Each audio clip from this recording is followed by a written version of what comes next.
ಶಾಂತಲ ಕೌಸಲ್ಗಿ ಹೇಳಿ ಧಿಕ್ಕಾರ. ಶಾಂತಲ ಕೌಸಲ್ಗಿ ಹೇಳಿ ಧಿಕ್ಕಾರ. ಶಾಂತಲ ಕೌಸಲ್ಗಿ ಮೇಡಮ್ ಹೇಳಿ ಧಿಕ್ಕಾರ. ಬೀದರ್ ಬಿಡಿಸಬಹುದಕ ನಿರ್ದೇಶಕಿ ಡಾಕ್ಟರ್ ಶಾಂತಲ ಕೌಸಲ್ಗಿಗೆ ಹೇಳಿ ಧಿಕ್ಕಾರ. ಬೀದರ್ ಬಿಡಿಸಬಹುದಕ ನಿರ್ದೇಶಕ ಡಾಕ್ಟರ್ ಶಾಂತಲ ಕೌಸಲ್ಗಿಗೆ ಹೇಳಿ ಧಿಕ್ಕಾರ. ಮನಸ್ಸು ಮಾಡಲೇಬೇಕು. ಶಾಂತಲ ಕೌಸಲ್ಗಿ ಅವರಿಗೆ ಮನಸ್ಸು ಮಾಡಲೇಬೇಕು. ಬೇಕೇ ಬೇಕು. ಬೇಕೇ ಬೇಕು. ಅಯ್ಯಯ್ಯೋ ಅಯ್ಯಯ್ಯೋ ಅಯ್ಯಯ್ಯೋ ಅಯ್ಯಯ್ಯೋ ಬೇಕೇ ಬೇಕು. ಬೇಕೇ ಬೇಕು. ಕೌಸಲ್ಗಿ ಹಟಾವ್. ಕೌಸಲ್ಗಿ ಹಟಾವ್.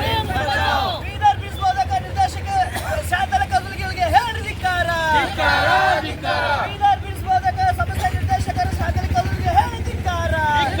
ಬೇಕೇ ಬೇಕು. ಬೇಕೇ ಬೇಕು. ಬಾಬಾ ಸಾಹೇಬ್ ಅಂಬೇಡ್ಕರ್ ಅವರಿಗೆ ನ್ಯಾಯ ಎಲ್ಲಿವರೆಗೆ ಹೋರಾಟ. ಎಲ್ಲಿವರೆಗೆ ಹೋರಾಟ. बोलो भीमा भगवान की. बोलो भीमा भगवान की. ಯಾತಕ್ಕಾಗಿ ಹೋರಾಟ.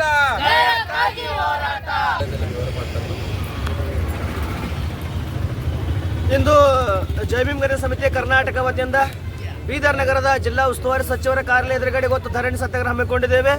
ಇದರ ಕಾರಣ ಏನಂತಂದ್ರೆ, ಏನು ಬೀದರ್ ಜಿಲ್ಲೆಯ ಬ್ರಿನ್ಸ್ ಬೋಧಕ ಸಂಸ್ಥೆಯ ನಿರ್ದೇಶಕರಾದಂಥ ಡಾಕ್ಟರ್ ಶಾಂತಲ್ಗಿ ಕೌಸಲ್ಗಿ ಅವರು ಏನು ಅಧಿಕಾರವನ್ನು ಸ್ವೀಕಾರ ಮಾಡಿದ್ದಾರೆ, ಅವತ್ತಿಂದ ಹಿಡ್ಕೊಂಡು ಇಲ್ಲಿವರೆಗೆ ಬೀದರ್ನಲ್ಲಿ ಆಸ್ಪತ್ರೆಯಲ್ಲಿ ಯಾವುದೇ ರೀತಿಯಾದಂಥ ರೋಗಿಗಳಿಗೆ ಚಿಕಿತ್ಸೆ ನೀಡ್ತಾ ಇಲ್ಲ.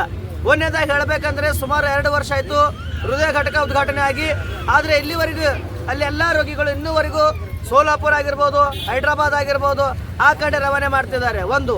ಎರಡನೇದು ಏನಂತಂದರೆ, ಹಾಡೆ ಹಗಲಾಗಿ ಬೀದರ್ ಜಿಲ್ಲೆಯ ಬ್ರಿನ್ಸ್ ಬೋಧಕ ಆಸ್ಪತ್ರೆ ಒಳಗಡೆ ಇರ್ತಕ್ಕಂಥ ಅಲ್ಲಿ ಏನು ರೋಗಿಗಳು ಇರ್ತಕ್ಕಂಥ ಟೇಬಲ್ಸ್ ಆಗಿರ್ಬೋದು, ಪಲಂಗಗಳಾಗಿರ್ಬೋದು, ಹಾಡೆ ಹಗಲೇ ಧರಣಿ ಮಾಡ್ತಕ್ಕಂಥದ್ದಾಗಿರ್ಬೋದು. ಮೂರನೇದಾಗಿ ಹೇಳಬೇಕಂತಂದರೆ, ಏನು ಬೀದರ್ ಜಿಲ್ಲೆಯ ಬ್ರಿನ್ಸ್ ಬೋಧಕ ಆಸ್ಪತ್ರೆ ಒಳಗಡೆ ಏನು ಒಂದು ಮೃತ ಹೆಣ್ಣು ಮಗಳ ಹೆಣವನ್ನು ಪೋಸ್ಟ್ ಮಾರ್ಟಮ್ ಮಾಡ್ತಾರೆ. ಅಂಥ ಸಮಯದಲ್ಲಿ ಅರೆಬೆತ್ತಲೆ ಫೋಟೋನ ತೆಗೆದು ಅಲ್ಲಿನ ಸಿಬ್ಬಂದಿಯನ್ನು ಎಲ್ಲ ಫೇಸ್ಬುಕ್ ಸೋಷಿಯಲ್ ಮೀಡಿಯಾದಲ್ಲಿ ಆಗ್ತಕ್ಕಂಥದ್ದು ಈಗ ನಾವು ತಾವು ನೋಡಿದಿರಿ. ಅದಲ್ಲದೆ ಬ್ರಿನ್ಸ್ ಬೋಧಕ ಆಸ್ಪತ್ರೆಯಲ್ಲಿ ಸುಮಾರು 2-4 ದಿವಸ ಕೆಳಗಡೆ 1 ಗಂಟೆಗಳ ತಾಸ ಒಳಗಡೆ ಕರೆಂಟಿನ ವ್ಯವಸ್ಥೆ ಇರಲ್ಲ, ಫ್ಯಾನ್ ಚಾಲು ಇರಲ್ಲ, AC ಚಾಲು ಇರಲ್ಲ, ಏನೂ ಕೂಡ ಆಗಿರಲ್ಲ.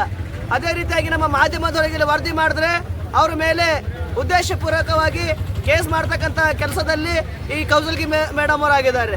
ಅದು ಅಲ್ಲದೆ ಏನು ಬ್ರಿನ್ಸ್ ಬೋಧಕ ಆಸ್ಪತ್ರೆ ಇರ್ತಕ್ಕಂಥ ಎಲ್ಲ ಓಣೆಗಳಿರ್ತಕ್ಕಂಥ ಸುಮಾರು AC ಕಳ್ಳತನ ಆಗಿದೆ. ಆದರೂ ಕೂಡ ಇಲ್ಲಿವರೆಗೆ ಯಾವುದೇ ರೀತಿಯಾದಂಥ ಅವರು ಆ್ಯಕ್ಷನ್ ತಗೊಂಡಿಲ್ಲ. ಈ ಮಾತು ಮೇಲೆ ಹೇಳಬೇಕಂದ್ರೆ, ಅವರು ಬ್ರಿನ್ಸ್ ಬೋಧಕ ನಿರ್ದೇಶಕರ ಕುರ್ಚಿ ಮೇಲೆ ಕೂಡಕ್ಕೆ ಅರ್ಹರಿಲ್ಲ, ಲಾಯಕ್ಕಿಲ್ಲ ಅಂತ ಹೇಳಲು ಇಷ್ಟಪಡುತ್ತೇನೆ. ಅದು ಒಳಗಡೆ ಇರ್ತಕ್ಕಂಥ ಬಹಳಷ್ಟು ಸಿಬ್ಬಂದಿಗಳಿಗೆ ಎಷ್ಟೋ ಜನರಿಗೆ ಗೊತ್ತು ವಯಸ್ಸಾಗಿಲ್ಲ, ಆದರೂ ಕೂಡ ಅಲ್ಲಿರ್ತಕ್ಕಂಥ ಕೆಲಸ ಮಾಡ್ತಕ್ಕಂಥ ಸಫಾಯಿ ಕರ್ಮಚಾರಿಗಳಿಗೆ ವಯಸ್ಸಾಗಿದೆ ಅಂತ ಹೇಳಿಬಿಟ್ಟು ಸುಮಾರು ಲಿಸ್ಟ್ ಮಾಡಿ ಕೆಲಸ ತೆಗೆದಕ್ಕೆ ಅವರ ಇವತ್ತು ಒಂದು ಪಾಡು ರೋಡಿಗೆ ಬರ್ತಕ್ಕಂಥ ಸಮಯ ಉದ್ಭವಿಸ್ತದೆ. ಅದು ಅಲ್ಲದೆ ಏನು ತಾಲೂಕುಗಳಿಂದ ಹಳ್ಳಿಗಳಿಂದ ರೋಗಿಗಳು ಬರ್ತಾರೆ, ಆ ರೋಗಿಗಳಿಗೆ ಸರಿಯಾದಂಥ ಚಿಕಿತ್ಸೆ ಇಲ್ಲ. ಏನು ಚಿಟ್ಟಿಗೆ OPDಗೆ ಇರಬೇಕಾದಂಥ 10 ರೂಪಾಯಿ ಫೀಸ್ನ 20 ರೂಪಾಯಿ ಮಾಡಿದ್ದಾರೆ ಇವತ್ತು. ಒಳಗೆ CT ಸ್ಕ್ಯಾನಿಂಗ್ ಇಲ್ಲ, ಎಕ್ಸ್ರೇ ಇಲ್ಲ, ಮತ್ತೆ ಏನು ಯಾವುದೇ ರೀತಿಯಾದ ಸರ್ಜರಿಗಳಿಲ್ಲ. ಅದು ಅಲ್ಲದೆ ಹಾಡೆ ಹಗಲೇ ಸುಮಾರು 4 ಗಂಟೆ ಸಮಯಕ್ಕೆ ಒಬ್ಬ ಕಿಡಿಕೇಡಿ ಇಬ್ಬರು ಬೈಕಿನ ಮೇಲೆ ಬಂದು OPD ಸೆಕ್ಷನಲ್ಲಿ ತನ್ನ ಬೈಕ್ ಅಂತ ತಗೊಂಡು OPDಯಲ್ಲಿ ಹೋಗುತ್ತಾರೆ. ಇಷ್ಟೆಲ್ಲ ಘಟನೆ ಆಗಕ್ಕೆ ಕಾರಣ ನೇರ ನುಡಿ ಮಾನ್ಯ ಬೀದರ್ ಜಿಲ್ಲೆಯ ಬ್ರಿನ್ಸ್ ಬೋಧಕ ನಿರ್ದೇಶಕಿ ಡಾಕ್ಟರ್ ಶಾಂತಲ ಕೌಸಲ್ಗಿ ಮೇಡಮ್ ಅಂತ ಹೇಳ್ಬೋದು.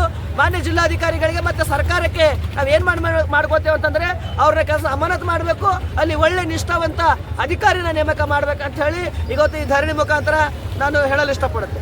ತಮ್ಮ ಹೆಸರು ಸರ್? ನನ್ನ ಹೆಸರು ರಾಹುಲ್ ಡಾಂಗೆ ಅಂತ ಹೇಳಿ, ಜೈ ಭೀಮ್ ಗಣ ಸಮಿತಿಯ ಸಂಸ್ಥಾಪಕ ಅಧ್ಯಕ್ಷ ಬೀದರಿಂದ.